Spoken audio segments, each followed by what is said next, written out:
Hello' everyone, welcome to my channel Assam job fever. DWৰ যিসকলে exam দিছিলে লোৱাৰ প্ৰাইমেৰী স্কুল আৰু আপাৰ প্ৰাইমেৰী স্কুলৰ টিচাৰ এছিষ্টেণ্ট টিচাৰৰ পৰীক্ষা দিছিলে, তেওঁলোকৰ কাৰণে খুবেই ভাল খবৰ, কাৰণ মেৰিট লিষ্টখন ওলাই আহিছে। তো ইয়াৰে মেৰিট লিষ্টখন আপোনালোকে কেনেকৈ চাব, ইয়াত সকলোখিনি ডিটেইলছ আমি কৈ আছোঁ। ইয়াত যিসকলে পষ্টটোৰ নাম আছিলে এছিষ্টেণ্ট টিচাৰ লোৱাৰ প্ৰাইমেৰী স্কুল আৰু এছিষ্টেণ্ট টিচাৰ আপাৰ প্ৰাইমেৰী স্কুলৰ, যাৰ পষ্ট আছিলে 4,500টা পষ্ট আছিলে, আৰু লোৱাৰৰ আছিলে 2,900টা পষ্ট আৰু আপাৰৰ আছিলে 1600টা পষ্ট। তো তাৰে যিসকলে এক্সাম দিছিলে তাৰে মেৰিট লিষ্টখন ওলাই আহিছে, আৰু আপোনালোকে নিজৰ মেৰিট লিষ্টখনত আপোনালোকৰ নিজৰ নিজৰ নামবোৰ চাব পাৰিব। আৰু ইয়াত মই আপোনালোকক ইয়াতে লিংক দি দিম, সেই লিংকত যাই আপোনালোকে ডাইৰেক্টলি চাব পাৰিব। আৰু ইয়াতে পাৰ্চেণ্টেজসমূহ চাইছে আপোনালোকে HSৰ 5%, টেটৰ 85%, প্ৰফেচনেল 5%, এনেকুৱা ধৰণৰ পাৰ্চেণ্টবিলাক আছে।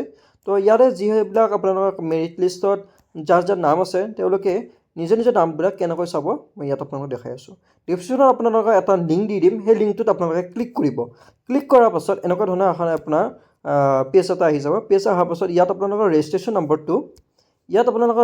নম্বৰটো দি ইয়াত আপোনালোকৰ পাছৱৰ্ডটো বহাই ডাইৰেক্টলি লগ ইন কৰিব। লগ ইন কৰাৰ পাছত নিজৰ মেৰিট লিষ্টখনত নিজৰ নিজৰ নামবোৰ চাব পাৰিব।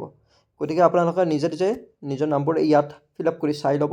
ভিডিঅ'টো ভাল লাগিলে সকলোৱে এটা লাইক কৰিব আৰু চেনেলটো ছাবস্ক্ৰাইব কৰি থৈ দিব। এনেকুৱা ধৰণৰ জব আপডেটছবিলাক পাই থাকিবলৈ চেনেলটো ছাবস্ক্ৰাইব কৰি থৈ দিব।